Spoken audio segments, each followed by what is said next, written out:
जय हिंद मेरे दोस्तों, आपका स्वागत है आपके अपने यूट्यूब चैनल प्रीतम अकाडमी परिवार में। और मैं हूं सूरज कुमार। तो कैसे हैं आप लोग? आई होप कि आप लोग अच्छे होंगे, साथ ही साथ स्वस्थ होंगे। तो बेसिकली हमारा ये जो वीडियो है वो तमाम बच्चों के लिए जो अभी क्लास 10th में पढ़ रहे हैं और आपका जो हाफ ईयरली का जो एग्ज़ाम होगा ना, या फिर जिसको बहुत सारा बच्चा या बहुत कोई ऐसे 1 का एग्ज़ाम बोलता है, ठीक है ना, अर्धवार्षिक एग्ज़ाम भी इसको बोला जाता है। तो इसका तैयारी करना चाहते हैं, ये वीडियो उन्हीं के लिए। और ये एक वीडियो नहीं होगा, ये पूरा सीरीज होगा। ये बेसिकली मेरा फर्स्ट वीडियो यानी सेट नंबर 1 है। इसी प्रकार से मैं आपको प्रत्येक चैप्टर का मैं क्वेश्चंस करा के दूंगा, ठीक है। तो ये अभी लंबा चलेगा, ठीक है। तो इस सभी देखा जाए सीरीज को देखने के लिए, सभी वीडियो को देखने के लिए, और सिर्फ साइंस का ही नहीं, ये तो बेसिकली साइंस का है, मैथ का भी कराऊंगा, हिंदी का भी कराऊंगा, इंग्लिश का भी कराऊंगा, सबका कराऊंगा, SST का भी होगा, ठीक है ना। तो यहीं पे बने रहना है आपको, ठीक है। और चैनल को सब्सक्राइब जरूर कर लेना, अपने दोस्तों तक जरूर शेयर करना है, ठीक है। और नए बच्चे तो जरूर सब्सक्राइब कर लीजिएगा। तो ये जो हमारा सारा क्वेश्चन है, ये पहला चैप्टर से आपको उठाया गया, क्लास 10th का फर्स्ट चैप्टर का, यानी कि साइंस का, जो कि आपका है रासायनिक अभिक्रिया वाला चैप्टर, ठीक है। तो आपके नॉलेज के लिए मैंने बता दिया, ठीक है। खैर चलिए स्टार्ट करते। देखिए सबसे पहले हम लोग आज की इस वीडियो में हम लोग सब्जेक्टिव और ऑब्जेक्टिव दोनों टाइप के क्वेश्चन को कवर करेंगे, ठीक है ना। तो देखिए सबसे पहला जो क्वेश्चन आपके पास लिखा हुआ है कि नीचे दिए गए अभिक्रिया के संबंध में कौन सा कथन सत्य है, यानी कि यहाँ पे क्या अभिक्रिया दिया हुआ है, देख सकते हो यहाँ पे आपके पास लेड ऑक्साइड दिया हुआ है। इसको अगर आप लोग कार्बन के साथ अभिक्रिया करा रहे हो ना, तो लेड अलग से निकल जा रहा है और कार्बन डाइऑक्साइड, यानी कि कार्बन डाइऑक्साइड यहाँ पे बन जा रहा है, जिसको हम लोग जानते हो आप लोग कि हम लोग सांस लेने के बाद जो गैस निकालते हैं वो हमारा CO2 ही होता है, जिसको कार्बन डाइऑक्साइड बोला जाता है, ठीक है। तो ये अभिक्रिया, इसको देख के आप लोग क्या टिप्पणी कर सकते हो, क्या बोल सकते हो, वही क्वेश्चन में पूछा है। तो यहाँ पे देख लो बेसिकली सभी में ऑप्शन में आपको अपचयन और उपचयन का क्वेश्चन आपको देखने को मिलेगा। यानी यहाँ पूछ रहा है कि किसका अपचयन हुआ है, किसका उपचयन हुआ है, तो क्वेश्चन का यही है, ठीक है। तो आपको पता है कि देख सकते हो यहाँ पे PbO यानी लेड ऑक्साइड जो है, इधर जाके इसमें क्या बच जा रहा है, सिर्फ लेड ही बच जा रहा है। यानी कि PbO क्या हो रहा है यहाँ पे, उसमें आपका ऑक्सीजन का ह्रास हो रहा है, क्योंकि पहले क्या था PbO, लेकिन बाद में जाकर क्या बन जा रहा है, Pb बन जा रहा है। यानी लेड ऑक्साइड से क्या बन जाता है, सिर्फ लेड बन जाता है, यानी ऑक्सीजन का ह्रास होता है। और ऐसा अभिक्रिया जिसमें ऑक्सीजन का ह्रास होता है उसको हम लोग अपचयन अभिक्रिया बोलते हैं। तो यहाँ पे देख लो क्वेश्चन नंबर 1 का जो ऑप्शन नंबर 1 है, जिसमें लिखा है कि सीसा अपचयित हो रहा है, तो ये गलत हो जाएगा। सीसा अपचयित का मतलब क्या होता है कि जो लेड होगा उससे आपका ऑक्सीजन हट रहा है, ऐसा नहीं हो रहा है, ठीक है। यहाँ पे PbO से ऑक्सीजन हट रहा है, तो इसलिए आपका क्या हो जाएगा, लेड ऑक्साइड में ऑक्सीजन का यहाँ पे कमी हो रहा है, यानी कि लेड ऑक्साइड में अपचयन हो रहा है। यानी कि D नंबर का ऑप्शन आपका फिलहाल सही हो जाएगा, लेड ऑक्साइड अपचयित हो रहा है, लेड अपचयित नहीं हो रहा है, लेड ऑक्साइड अपचयित हो रहा है, इधर से देखा जाता है, ठीक है। और साथ ही साथ देख लो कार्बन क्या हो रहा है, कार्बन जाकर ऑक्सीजन जुड़ रहा है, यानी कि कार्बन का क्या हो रहा है, यहाँ पे आपका उपचयन हो रहा है, यानी इसमें ऑक्सीजन ऐड हो रहा है, क्योंकि ऐसा अभिक्रिया जिसमें ऑक्सीजन ऐड होता है उसको हम लोग उपचयन अभिक्रिया बोलते हैं। तो यानी कि कार्बन का उपचयन हो रहा है, यानी कि C नंबर का ऑप्शन भी करेक्ट हो जाएगा, यानी कि C और D जो हो जाएगा ये करेक्ट हो जाएगा। तो क्या ऑप्शन में कहीं पे C और D लिखा हुआ है? जी नहीं, यानी कि यहाँ पे थोड़ा सा प्रिंट मिस्टेक है। तो फिलहाल आप लोग याद रख लीजिएगा, C और D जो हो जाएगा ये दोनों का दोनों ही सही आंसर होगा। चलिए आगे बढ़ते हैं नेक्स्ट प्रश्न की ओर। यहाँ पे इंग्लिश में भी अगर कोई बच्चा चाहे तो पढ़ सकता है, ठीक है। चलिए आगे बढ़ते हैं। देख लो 2 नंबर का प्रश्न लिखा है कि ऊपर दी गई अभिक्रिया किस प्रकार की अभिक्रिया, यानी कि आपको टाइप्स ऑफ रिएक्शन से क्वेश्चन आया, और इससे एक प्रश्न आपको 101% देखने को जरूर मिलेगा, चाहे आपका हाफ ईयरली का एग्जाम हो, चाहे आपका फाइनल एग्जाम में, तो फिक्स है, ठीक है। कहीं भी मुझसे लिखवा के ले लो, ठीक है।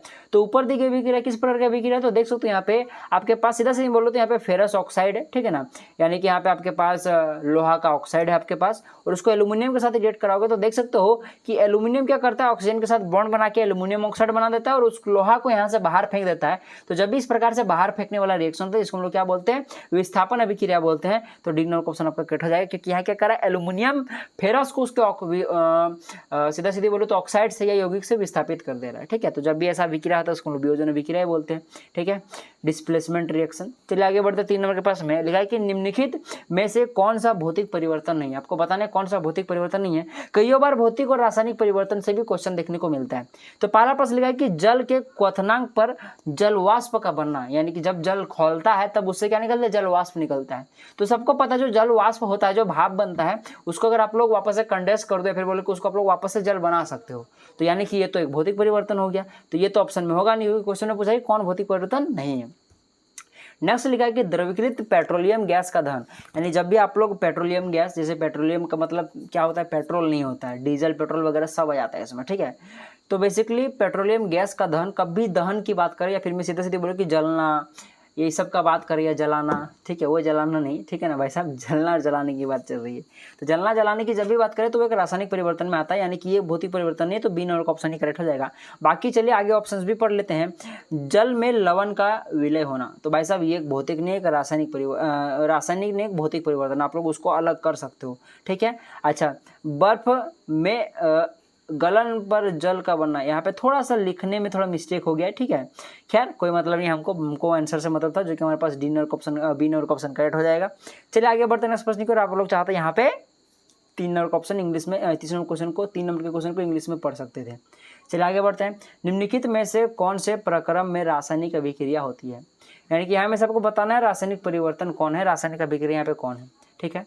तो देख लो आपके पास लिया कि एक गैस सिलेंडर में निम्न दाब पर ऑक्सीजन का भंडारण, यानी कि गैस सिलेंडर में गैस को भरना या फिर बोले कि ऑक्सीजन को भरना, ये सब तो वैसा भौतिक परिवर्तन है। आप लोग गैस में भरो, सिलेंडर में भरो या डिब्बा में भरो ऑक्सीजन को, वो रहेगा तो ऑक्सीजन ही, बाहर निकाल दो वापस ऑक्सीजन बन जाएगा वो, ठीक है, मतलब ऑक्सीजन ही रहेगा, तो बदलने का बात ही नहीं है।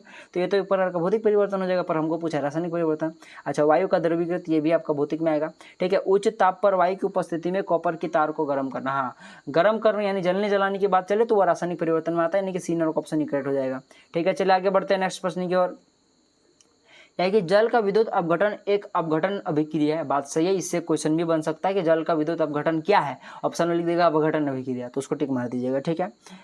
जल के विद्युत अपघटन में मुक्त हुई हाइड्रोजन एवं ऑक्सीजन गैस का मोलर अनुपात, याद रखिएगा, हाइड्रोजन और ऑक्सीजन का पूछे, हाइड्रोजन और ऑक्सीजन का पूछे तो कितना हो जाएगा आपके पास 2:1, यानी कि 2:1, ठीक है। और अगर पूछे ऑक्सीजन और हाइड्रोजन का तो पलट दीजिएगा, तब हो जाएगा 1:2, यानी कि सी नंबर का ऑप्शन तब करेक्ट होता है जब ऑक्सीजन और हाइड्रोजन पूछता है, पर यहाँ क्या पूछा है, हाइड्रोजन और ऑक्सीजन, इसीलिए क्या हो जाएगा 2:1।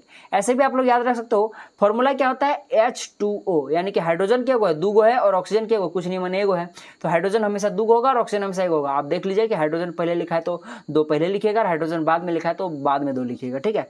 चलिए आगे बढ़ते हैं, 6 नंबर के प्रश्न पर आते हैं। लेकिन कि मैग्नीशियम ऑक्साइड का रासायनिक सूत्र क्या है, तो MgO, सबको पता है, याद रखिएगा MgO होता है। चलिए आगे बढ़ते हैं, 7 नंबर के प्रश्न पर लिखा है कि कौन सा रासायनिक अभिक्रिया का उदाहरण है, लो फिर से रासायनिक अभिक्रिया का प्रश्न आ गया, तो दही का बनना, भोजन का टूटना, किण्वन अगुण, किण्वन गलती लिखा हुआ यहाँ पे, तो बात की बात है, शराब वगैरह बनने का प्रोसेस होता है, ठीक है। तो बेसिकली ये तीनों जो है ये एक रासायनिक अभिक्रिया है, केमिकल रिएक्शन है, तो उपयुक्त सभी ऑल ऑफ दीज आपका डी नंबर का ऑप्शन करेक्ट हो जाएगा। चलिए आगे बढ़ते हैं, अब यहाँ से कुछ हम लोग सब्जेक्टिव क्वेश्चन को करेंगे। देख लो सबसे पहला प्रश्न आपके पास लिया है कि सिल्वर के शोधन में, यानी कि सिल्वर के शोधन में सिल्वर नाइट्रेट के विलयन से सिल्वर प्राप्त करने के लिए कॉपर द्वारा विस्थापन किया जाता है, इसके लिए अभिक्रिया लिखे। यानी कि सबको पता है कि सिल्वर के शोधन के लिए, ठीक है, सिल्वर नाइट्रेट के विलयन में क्या किया जाता है भाई साहब, सिल्वर नाइट्रेट के विलयन से, यानी कि सिल्वर नाइट्रेट नाइट्रेट के विलयन से सिल्वर को शोधन करने के लिए एक विलयन है, सीधा सीधा बोलो कि कॉपर का उपयोग किया जाता है, ठीक है ना, इसको सिल्वर नाइट्रेट के विलयन से विस्थापित करने के लिए, फिर बोलो कि हटाने के लिए, तो इसके लिए एक अभिक्रिया आपको लिखना है, ठीक है। तो देख सकते हो कॉपर को हम लोग क्या करेंगे, सिल्वर नाइट्रेट यानी कि AgNO3 के विलयन में डालेंगे, AgNO3 के विलयन में डाल देंगे, तो क्या होगा कि देख लो कॉपर क्या करेगा, Ag को उसके नाइट्रेट वाले यौगिक से विस्थापित कर देगा और खुद जाके बैठ जाएगा, यानी कि कॉपर नाइट्रेट बना देगा और साथ ही साथ Ag को बाहर निकाल देगा। और यही तो हमें चाहिए था, हमको सिल्वर निकालना था, यानी सिल्वर को अलग करना ही शोधन कहलाता है, यानी कि सिल्वर नाइट्रेट के विलयंस हमको क्या करना है, सिल्वर को प्राप्त करना है, तो उसी को हम लोग बोलते हैं शोधन, सिल्वर का शोधन। तो उसके लिए क्या करना पड़ेगा, सिल्वर नाइट्रेट के विलयन में हमको कॉपर डाल देना पड़ेगा, ठीक है, क्योंकि कॉपर जो होता है वो सिल्वर से अधिक अभिक्रियाशील है, तो क्या करेगा कॉपर, क्या करेगा सिल्वर को उसकी यौगिक से विस्थापित कर देगा और सिल्वर को बाहर फेंक देगा, जो कि हमें चाहिए था, ठीक है। चलिए आगे बढ़ते हैं, लिखा कि कंपोस्ट का बनना किस प्रकार का अभिक्रिया, तो याद रखिए कंपोस्ट का बनना एक ऊष्माक्षेपी अभिक्रिया है। सीधा सीधी समझा दूं, जैसे आप लोग देखो कि जहाँ पे बहुत ज़्यादा पेड़ पौधा होता है, तो वहाँ देखना कि घना जहाँ बहुत ज़्यादा पेड़ पौधा होता है, जहाँ पे सूर्य की प्रकाश बहुत कम पड़ती है जमीन में, तो वहाँ जाइएगा तो देखिए आपको उमस सा फील होगा, क्योंकि क्या होता है कि पेड़ पौधे के पत्ते नीचे गिर के सड़ने लगते हैं, वही तो कंपोस्ट हुआ ना, कंपोस्ट हमने खाद समझ लो, ठीक है। तो वो क्या होता है कि बेसिकली वो गर्मी इसलिए फील होता है क्योंकि वहाँ पे एक तो भाई साहब सूर्य का प्रकाश आ नहीं रहा है, लेकिन फिर भी गर्मी क्यों लग रहा है, क्योंकि वहाँ पे ऊष्माक्षेपी अभिक्रिया हो रही होती है, इसलिए, ठीक है, क्योंकि वहाँ पे कंपोस्ट का रिएक्शन हो रहा है। चलिए, लौह चूर्ण पर तनु हाइड्रोक्लोरिक अम्ल डालने पर क्या होता है, तो लौह चूर्ण पर अगर तनु हाइड्रोक्लोरिक अम्ल डालोगे तो सबसे पहली बात तो हाइड्रोजन गैस निकलेगा, इसको याद रखिएगा, बहुत इंपॉर्टेंट क्वेश्चन है, साथ आयरन क्लोराइड बनता है, ठीक है। चलिए आगे बढ़ते हैं। देखो यहाँ पे एक अभिक्रिया दिया हुआ है, क्या आ रहा है कि जिंक को आप लोग कॉपर सल्फेट के विलयन से क्या करो, अभिक्रिया करने बोल रहा है। ठीक है, तो देख सकते हो अभिक्रिया के फलस्वरूप आपका क्या कर रहा है, जिंक कॉपर को विस्थापित कर दे रहा है और खुद सल्फेट के साथ बॉन्ड बना के क्या बना दे रहा है, जिंक सल्फेट बना दे रहा है, कॉपर को बाहर फेंक दे रहा है। तो ऊपर दी गई अभिक्रिया किस प्रकार का अभिक्रिया, तो देख सकते हो बाहर फेंकने वाला काम है, यानी कि विस्थापन अभिक्रिया हो जाएगा, डिस्प्लेसमेंट रिएक्शन, तो आपका यही सही हो जाएगा। चलिए आगे बढ़ते हैं। तो ये तो सभी था कुछ वन लाइनर प्रश्न, आप थोड़ा सा कुछ बड़े बड़े क्वेश्चन को कर लेते हैं। बड़े क्या है, सब 2 या 3 नंबर के क्वेश्चन में आते हैं जनरली। ठीक है, तो देखो सबसे पहला प्रश्न लिखा है कि लोहे की वस्तु को हम पेंट क्यों करते हैं। भाई साहब शौक के लिए, दिखावट के लिए, हाँ ये बात अलग है। ठीक है, कि आपको शौक है, आप लोग साल में 5 बार कराओ, 6 बार कराओ, ठीक है, दिखावट के लिए, ठीक, खूबसूरत देखने के लिए, वो सब तो सही बात है, सब साइड वाली बात है। परंतु एक्चुअल रीजन ये होता है कि लोहा जो होता है बहुत जल्दी संचारित होता है, बहुत जल्दी उसमें जंक लगता है।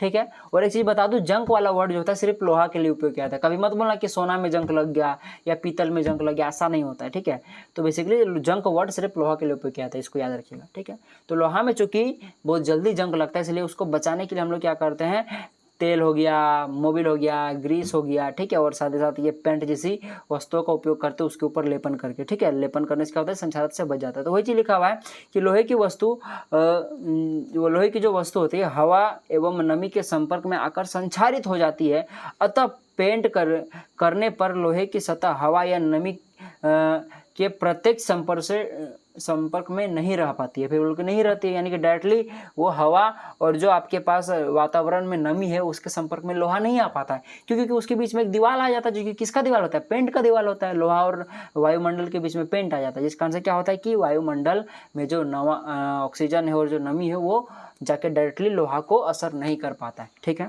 जैसे अगर मैं आपको एक दीवार में बंद कर दूं तो आप लोग दीवार के ऊपर नहीं जा पाएंगे, बस वही बात है। ठीक है, तो इस जिससे क्या होता है कि संचारण नहीं हो पाता लोहा में। ठीक है, चलिए आगे बढ़ते हैं।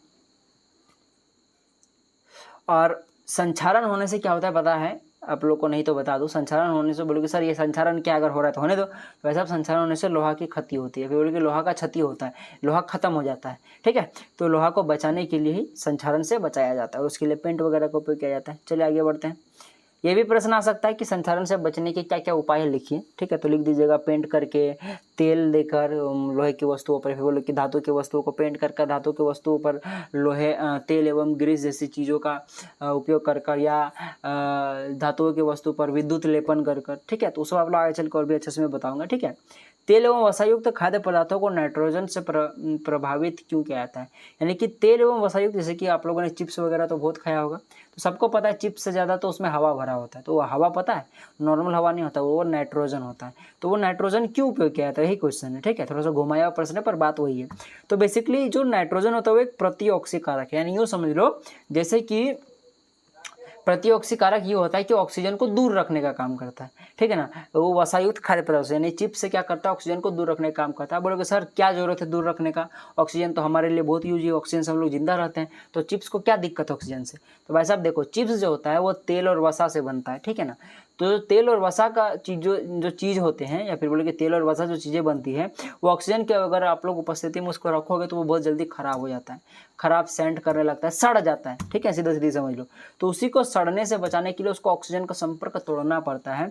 जिस प्रकार से लोहे की वस्तुओं को पेंट कर हम लोग उसको ऑक्सीजन और नमी से दूर रखते हैं, तो उसी प्रकार से नाइट्रोजन डालकर क्या करते हैं, चिप्स वगैरह को ऑक्सीजन से हम लोग दूर करते हैं। ठीक है ना, तो वही चीज़ यहाँ पे लिखा, आप लोग चाहो तो पढ़ सकते हो, मैं आपको समझा दे रहा हूँ, क्योंकि भाई साहब मैं जो लिखा हूँ ये जरूरी नहीं कि वो याद रह जाए, लेकिन मैं जो समझा रहा हूँ वो 100% गारंटी कि अगर आपको समझ में आ रहा है तो याद रहेगा। ठीक है, तो आप लोग जाके कुछ ना कुछ तो जरूर लिख सकते हो अपनी टूटी फूटी लैंग्वेज में। तो चलो भाई, फुल में फुल नहीं तो अगर 2 नंबर का क्वेश्चन है तो 1 नंबर तो दे ही देगा। ठीक है, तो इसीलिए मैं समझाने पे ज़्यादा ध्यान दे रहा हूँ। तो वही चीज़ लिखा है कि नाइट्रोजन एक प्रतिऑक्सी कारक है जो इन पदार्थों को उपचयित माने ऑक्सीजन का ऐड होना, यानी कि उसको खराब होने से, ठीक है ना, होने से बचाता है। ठीक है, अतः तेल एवं वसा युक्त खाद्य पदार्थ की विकृत गंधिता नहीं हो पाती है, इस तरह वसायुक्त पदार्थ खराब नहीं हो पाता। विकृत गंधिता क्या है, वही चीज़, वसायुक्त खाद्य पदार्थों का अगर ऑक्सीजन की उपस्थिति में अगर वो सड़ जाता है तो वो पूरा प्रोसेस क्या कहलाता है, विकृत गंधिता कहलाता है। ठीक है, जिस प्रकार से धातु की वस्तुओं में अगर ऑक्सीजन या नमी की उपस्थिति में संचारण पकड़ लेता है तो मतलब वो खराब होने लगता है, तो उसको संचारण बोला जाता है। और उसी प्रकार से अगर आपका तेल और वसा वाला सामान है तो वो अगर ऑक्सीजन की उपस्थिति में आता है तो वो खराब होने लगता है। तो इस विधि को हम लोग क्या करते हैं, विकृत गंधिता करते हैं। ठीक है, संचरण और विकृत गंधिता, संचरण धातुओं के लिए उपयोग होता है विकृत ग्रंथिता जो होता है वो वसायुक्त खाद्य पदार्थों के लिए उपयोग होता है। ठीक है, यह कि अवक्षेपण अभिक्रिया से आप क्या समझते हो, उदाहरण देकर समझाइए। तो देखो अवक्षेपण अभिक्रिया क्या होता है कि कई सारे ऐसे अभिक्रिया होती है जिनमें क्या होता है कि अवक्षेप का निर्माण होता है। बोलेगा अवक्षेप क्या है, अवक्षेप का मतलब वेस्ट मटेरियल, यूँ समझ लो। एक्चुअली वेस्ट दुनिया में कुछ भी नहीं है, उसका उपयोग हो जाता है, परंतु उस पर्टिकुलर रिएक्शन में क्या होता है कि वो एक वेस्ट जैसा बिहेव करता है। ठीक है, जैसे मेरा बात समझो, जैसे अगर आप लोग एल्यूमिनियम सिल्वर नाइट्रेट को अगर आप लोग लेते हो और उसको अगर आप लोग सोडियम क्लोराइड यानी कि नमक से अगर रिएक्ट करा दोगे ना, तो आप लोग देखोगे कि जो सिल्वर जो है आपके पास, वो जाके सोडियम क्लोराइड के क्लोरीन से रिएक्ट कर कर क्या बना लेता है, सिल्वर क्लोराइड बना लेता है। ठीक है, बोलो कि AgCl बना लेता है। और यहाँ का जो Na है, ठीक है, और जो आपके पास यहाँ जो Ag का जो NO3 था उससे रिएक्ट करके क्या बना जाता है, सोडियम नाइट्रेट बन जाता है। ठीक है, और यहाँ पे जो आप लोग को ये पूरा रिएक्शन हुआ, यानी कि जब आप लोग सिल्वर नाइट्रेट को सोडियम क्लोराइड के साथ रिएक्ट कराते हो तब दो चीज़ें बनती है, जैसे कि मैंने समझाया, एक बनता है आपके पास सिल्वर क्लोराइड और एक बनता है सोडियम नाइट्रेट। तो जो सोडियम नाइट्रेट तो ये ठीक है बात, ठीक है, लेकिन जो आपके पास सिल्वर क्लोराइड बनता है ये एक ऐसा बनता है ना, एक तो सबसे पहले व्हाइट रंग का बनता है, और जो आप लोग जिस जगह पे, जिस बीकर में, जिस बर्तन में आप लोग इस रिएक्शन को करा रहे होते हो, उस बर्तन के जमीन में या फिर बोलो कि तली में जाके बैठ जाता है, यानी कि ये विलयन में घुलनशील नहीं होता है। जैसे सोडियम नाइट्रेट जो होता है ये तो घुल जाता है रिएक्शन के बाद, परंतु जो सिल्वर क्लोराइड है वो घुलता नहीं, नीचे जाके बैठ जाता है, और इसी बैठने को ही क्या बोलते हैं हम लोग, अवक्षेपण अभिक्रिया कहते हैं। ये एक प्रकार का अवक्षेप बनता है। तो वही चीज़ यहाँ पे लिखा है कि एक सफेद अवक्षेप बनता है। ठीक है, तो यहाँ क्वेश्चन आ सकता है कि ये रिएक्शन दे देगा, बोलेगा कि यहाँ पे बताओ कौन अवक्षेप है और वो किस रंग का होगा। तो आप लोग को लिखना पड़ेगा कि AgCl का अवक्षेप बन रहा है इस अभिक्रिया में, और ये व्हाइट कलर का, ये सफेद कलर का अवक्षेप बन रहा है। ठीक है, जिसको शॉर्ट में प्रिसिपिटेट बोलते हैं इंग्लिश में। ठीक है, PPT भी बोला जाता है, याद रखिए बात। तो वही चीज लिखा कि ऐसी रासायनिक अभिक्रिया जिसमें अविलेय लवण बनता है, एक प्रकार की बात, ये तो एक लवण है, सीधी सीधी बात है, ये ना ही आपका अम्ल है ना ही क्षार, ये लवण होता है। ठीक है, और साथ ही साथ ये विलयन में अविलेय होता है, जैसे कि मैंने बोला ये चूंकि अविलेय माने ये घुलता नहीं, इसलिए क्या करता है, तली में जाके बैठ जाता है। ठीक है, एवं विलयन से पृथक हो जाता है। अविलेय होगा तो जाहिर सी बात है वो घुलेगा नहीं, विलयन से पृथक हो जाएगा, या तो ऊपर में तैरेगा या तो क्या हो जाएगा, नीचे में बैठ जाएगा। ठीक है, जैसे तेल को पानी में डालोगे तो क्या होगा, तेल पानी में तैरने लगेगा, लोहा को अगर पानी में डालोगे तो वो जमीन में बैठ जाएगा, दोनों ही पानी में घुलता नहीं है। ठीक है, इसीलिए या तो ऊपर चला जाएगा या तो नीचे चला जाएगा। ठीक है, तो इसी अभिक्रिया का कहते हैं अवक्षेपण अभिक्रिया कहलाते हैं। उदाहरण के लिए यहाँ पे आप लोग देख सकते हो। और एक चीज याद रखिएगा, कभी भी आपको कोई भी रिएक्शन लिखने को बोले तो अगर आप लोग उसका एक एग्जाम्पल लिख देते हो तो चांद लग जाता है क्वेश्चन में। ठीक है, और आपको अगर नंबर काटना भी होता है एग्जामिनर को, नहीं काटता, वो नंबर फुल दे देता है। ठीक है, तो आप लोग ट्राई कीजिएगा कि रिएक्शन जरूर लिखने का। चलिए आगे बढ़ते हैं। अगर जिंक जो है वो तनु हाइड्रोक्लोरिक अम्ल के साथ अभिक्रिया कर हाइड्रोजन गैस मुक्त करता है, जबकि कॉपर नहीं। समझाइए क्यों? क्योंकि समझो सीधा सीधी बात है, जब आप लोग जिंक को हाइड्रोक्लोरिक अम्ल के साथ डालोगे तो चूंकि सक्रियता श्रेणी, आई होप कि आपको याद होगा। ठीक है, तो सक्रियता श्रेणी में क्या होता है कि जो जिंक होता है वो हाइड्रोजन से बहुत ज्यादा अभिक्रियाशील है। इस कारण से क्या करता है, जिंक जो होता है वो उसका हाइड्रोक्लोरिक अम्ल का मतलब होता है HCl। क्या होता है, HCl। और इधर क्या आपके पास जिंक है, तो जिंक क्या करता है, उसको हाइड्रोजन को विस्थापित कर देता है उसके यौगिक से, किससे, क्लोरीन से उसको हटाकर ये जिंक क्लोराइड बन जाता है और हाइड्रोजन को बाहर निकाल देता है, क्योंकि यहाँ पे जो जिंक है वो हाइड्रोजन से बहुत अधिक अभिक्रियाशील है। ठीक है, तो यहाँ पे ऐसा होता है। लेकिन यही अगर आप लोग बात करो तो भाई साहब जो आपके पास कॉपर है वो ऐसा नहीं कर पाता है, क्योंकि जो कॉपर होता है वो हाइड्रोजन से कम अभिक्रियाशील होता है। इसीलिए अगर आप लोग कॉपर को HCl में डालोगे तो वो जैसा का तैसा ही रहेगा। ठीक है ना, क्योंकि भाई साहब कॉपर जो होता है हाइड्रोजन से कम क्रियाशील है, इसलिए आप लोग इस कॉपर जो होता है वो हाइड्रोजन को हटा नहीं पाता है उसके यौगिक से।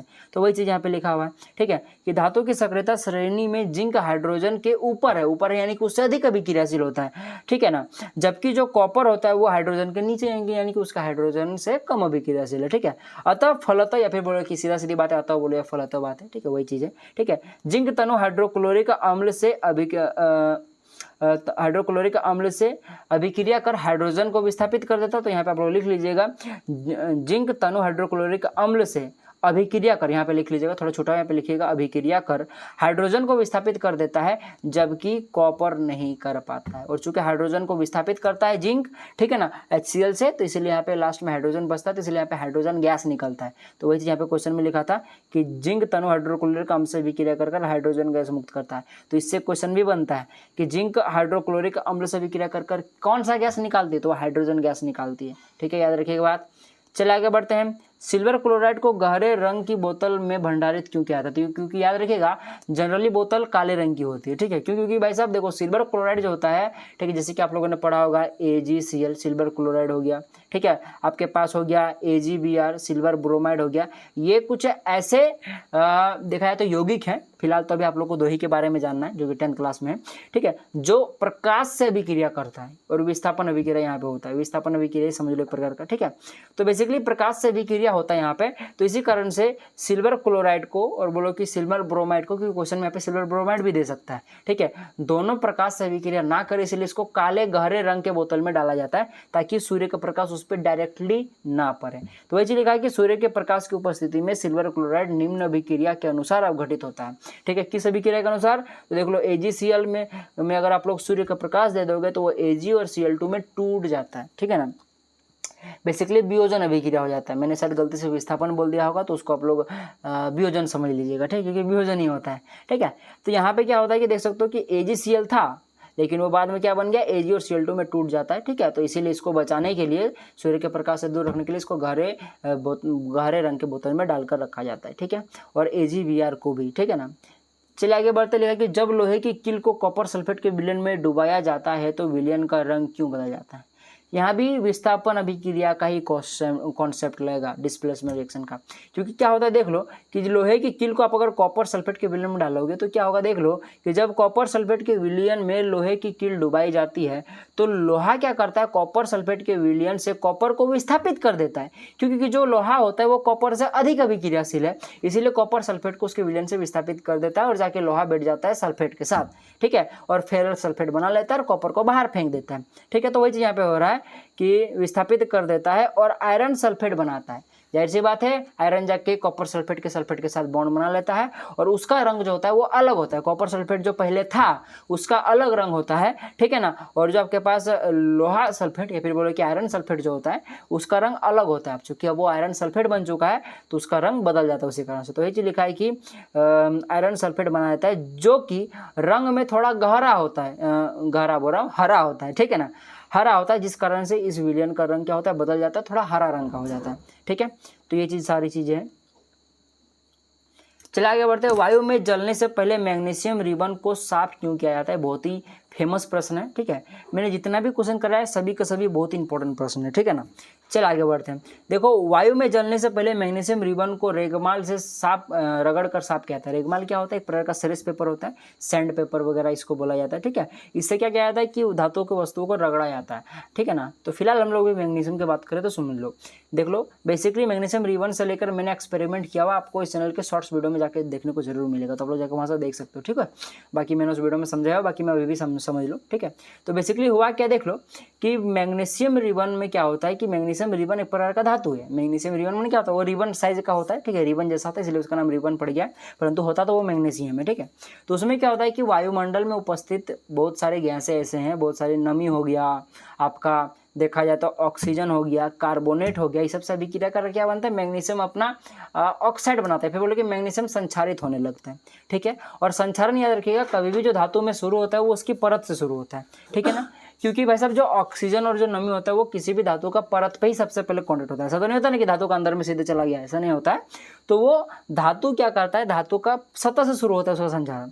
तो मैग्नीशियम रिबन का क्या होता है कि संचारण हो जाता है किसकी उपस्थिति में, वायुमंडल में उपस्थित ऑक्सीजन वगैरह की उपस्थिति में, नमी की उपस्थिति में, कार्बोनेट की उपस्थिति में क्या करता है कि मैग्नीशियम का जो रिबन होता है उसके सतह पर क्या बनने लगता है कि भाई साहब कार्बोनेट हो गया या ऑक्साइड का क्या बनने लगता है, एक लेयर बनने लगता है जिसको हम लोग संचारण बोलते हैं। और वो लेयर क्या करता है कि मैग्नीशियम को जलने नहीं देता है, ठीक है ना। तो वही चीज लिखा है कि वायु में जलाने से पहले, वायु में जलाने का मतलब है कि ऑक्सीजन की उपस्थिति में जलाने से पहले मैग्नीशियम रिबन को साफ इसीलिए क्यों किया जाता है, क्योंकि जब मैग्नीशियम ऐसा ही होता है तब उसके परत में मैग्नीशियम ऑक्साइड या कार्बोनेट जैसे संचारण का क्या होता है, एक परत जमा होता है जो जलता नहीं है। तो उसको जलाने के लिए आपको उसको पहले रगड़ के साफ करना पड़ेगा ताकि उसका परत पूरी तरह से साफ हो जाए। मैग्नीशियम ऑक्साइड जो भी है या मैग्नीशियम जो भी कार्बोनेट वगैरह का जो आपका देखा जाए जो अपक्षेप बना है वो पूरी तरह से साफ हो जाए और आपका मैग्नीशियम दिखने लगे, ठीक है, चमकदार, फिर वो चमकने लगता है। जैसे आप लोग रगड़ोगे ना तो वो जो चमकदार चीज़ होता है वो मैग्नीशियम होता है। मैग्नीशियम पास आप लोग पहुंच जाते हैं और मैग्नीशियम क्या होता है बहुत जल्दी जलता है, ठीक है। तो रगड़ोगे तभी जलेगा, क्योंकि जब तक नहीं रगड़ोगे तो उसके ऊपर आपका एक संचालन का परत होता है जो नहीं जलता है, ठीक है। तो उसको हटाना पड़ता है, उसके बाद ही वो जलता है, ठीक है। तो वही को जलाने के लिए आपको उसको रगड़ के साफ किया जाता है, ठीक है। तो वही चीज़ यहाँ पे लिखा, आप लोग चाहो तो पढ़ सकते हो, ठीक है। फिलहाल इसको आप लोग देख लीजिएगा। चलिए आगे बढ़ते हैं। 8 नंबर के प्रश्न पर लिखा है कि निम्न अभिक्रिया निम्नलिखित या निम्न की चीज़ें निम्नलिखित रासायनिक अभिक्रियाओं के लिए संतुलित समीकरण लिखें। यानी कि हाइड्रोजन और क्लोरीन को आपको रिएक्ट कराना है और सब सीधा सीधी बात है कि हाइड्रोक्लोरिक अम्ल बनेगा, ठीक है। तो बेसिकली आपको इसको क्या बनाना है, इसको संतुलित करना है। तो देख लो आपके पास हाइड्रोजन यानी कि H2 को आप लोग क्लोरीन यानी कि Cl2 से रिएक्ट कराओगे तो HCl बनेगा। तो इसको संतुलित करने के लिए देख लो इधर 2 हाइड्रोजन है, 2 क्लोरीन है, तो बस आगे 2 लगा दो तो बस आपका संतुलित हो गया, ठीक है। चलिए आगे बढ़ते हैं। बेरियम क्लोराइड, ये बहुत ही इंपॉर्टेंट है, ठीक है। तो बेरियम क्लोराइड यानी कि BaCl2, ठीक है, हो गया आपके पास। और एल्यूमिनियम सल्फेट यानी कि Al2SO4 का होल 3, ठीक है ना। तो ये आपके पास इन दोनों का रिएक्शन कराओगे तो बेरियम सल्फेट बनेगा यानी BaSO4 बनेगा, जैसे कि आप लोग देख सकते हो। और आपके पास लास्टली एल्यूमिनियम क्लोराइड बनेगा यानी कि AlCl3 बनेगा। तो इसको आप लोग चाहो थोड़ा अच्छा से ट्रिक की तरफ से आप लोग घर में इसको ट्राई कीजिएगा। आपको आगे 3 लगाना पड़ेगा, ठीक है, यहाँ पे भी 3 लगाना पड़ेगा, यहाँ पे 2 लगाना पड़ेगा। तो देखोगे इधर जो आपके पास बेरियम है और इधर जो आपके पास बेरियम है बराबर हो जाएगा, इधर जो क्लोरीन इधर क्लोरीन बराबर हो जाएगा। इधर जितना ऑक्सीजन उतना ही ऑक्सीजन इधर होगा, जितना सल्फर है उतना इधर सल्फर होगा। अगर आप लोग यहाँ पे 3, यहाँ 2 और यहाँ 1 यहाँ 3 लगाते हो तो उसी प्रकार से सोडियम को जल के साथ अभिक्रिया कराएं तो सोडियम हाइड्रोक्साइड बनेगा और हाइड्रोजन गैस निकलेगा। यानी कि सोडियम को अगर आप लोग H2 से रिएक्ट कराओगे तो आपके पास सोडियम हाइड्रोक्साइड यानी कि NaOH बनेगा और आपके पास H2 गैस निकलेगा। तो इसको संतुलित करने के लिए यहाँ आपको 2 लगाना पड़ेगा, यहाँ भी 2 लगाना पड़ेगा, यहाँ भी 2 लगाना पड़ेगा। तो देखोगे इधर सोडियम बराबर हो जाएगा, हाइड्रोजन इधर हाइड्रोजन बराबर, इधर ऑक्सीजन बराबर हो जाएगा, ठीक है। तो इस प्रकार से आपको करना है।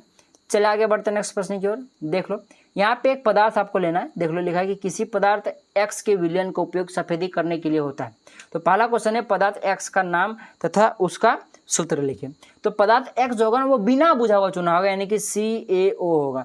इसको अगर आप लोग का इसका अगर आप लोग विलयन लोगे यानी कि इसमें अगर आप लोग जल डालोगे तो कैल्शियम हाइड्रोक्साइड यानी कि CaOH का होल 2 बनता है जो सफेदी करने के काम में आता है। तो इसका आंसर क्या हो जाएगा, कैल्शियम ऑक्साइड हो जाएगा यानी कि बिना बुझा हुआ चुना हो जाएगा CaO, ठीक है। दूसरा नंबर ऑप्शन है कि ऊपर एक में यानी कि इस 1 नंबर के क्वेश्चन में जिसमें आप लोगों ने आंसर प्राप्त किया जो कि क्या था, बिना बुझा हुआ चुना। इस क्वेश्चन में पदार्थ X की जल के साथ अभिक्रिया को लिखे, यानी कि जो आपका क्वेश्चन नंबर 1 था उसको आपको रिएक्शन भी लिख देना है। तो वही CaO को आप लोग जल के साथ रिएक्ट कराओगे तो कैल्शियम हाइड्रोक्साइड बनेगा जो कि मैंने बताया। तो बस ये दोनों क्वेश्चन का आंसर हो गया। चलिए आगे बढ़ते हैं नेक्स्ट प्रश्न की ओर, जो कि हमारे इस वीडियो का लास्ट प्रश्न है। लिखा है कि कुछ दिन तक खुला रखने पर चांदी की वस्तु काली क्यों हो जाती है, संबंधित बड़ी घटना का नाम लिखिए। तो सीधा सीधी बात है बाबा, कोई भी धातु हो अगर वो काला पीला हरा ब्लू हो रहा है, ठीक है, जोक सपाट, ठीक है, तो वो संक्षारण के कारण ही होता है, ठीक है। तो वही लिखा है कि धातु जब चारों और की वस्तु जैसे कि नमी हो गया, अम्ल हो गया, कुछ गैसें हो गया आदि के संपर्क में आती है, फिर वो लोग आदि से अभिक्रिया करती है तो संक्षारित हो जाती है। संक्षारित हो जाती है यानी कि वो क्या होती है, वो खराब होने लगती है, ठीक है। इस परिघटना को क्या कहते हैं, संक्षारण कहते हैं, ठीक है। तो ये चीज़ आप लोग लिख लीजिएगा। और बेसिकली वही चीज़ लिखा है कि चांदी ऑक्सीजन के साथ अभिक्रिया करके सिल्वर ऑक्साइड की परत बनाती है जो काले रंग का होता है, इसीलिए क्या होता है, वो काला रंग का दिखता है, ठीक है। तो इस प्रकार से हम लोगों ने सारा क्वेश्चन का आंसर दे दिया। आई होप कि मेरा एक्सप्लेनेशन और मेरा ये वीडियो आपको पसंद आया होगा, ठीक है। अगर पसंद आया तो आपका जो प्रीतम एकेडमी का चैनल उसको जरूर सब्सक्राइब कीजिएगा। और भाई साहब टेंशन मत लो, ये मेरा सेट नंबर 1 है। आई होप कि आपको वीडियो पसंद आया होगा, ठीक है ना। क्योंकि भाई साहब मेरा वीडियो थोड़ा सा लंबा है, मुझे पता है वीडियो लंबा होता है क्योंकि मैं समझाता ज़्यादा हूँ। क्योंकि मेरा क्या मानना है कि भाई साहब आप लोग रट के तो जा सकते हो पर आप लोग भूल भी सकते हो, परंतु अगर समझ लिए तो कभी नहीं भूलोगे, ठीक है। खैर कोई भी डाउट होगा तो कमेंट बॉक्स आपके लिए 24 घंटा फ्री है, जब चाहो तब कमेंट कर सकते हो। हम लोग ज़्यादा से ज़्यादा आपके कमेंट का जवाब देने का कोशिश करते हैं, ठीक है। तो चलिए मिलेंगे कल वीडियो में, तब तक के लिए जय हिंद, जय भारत और आपका दिन शुभ हो।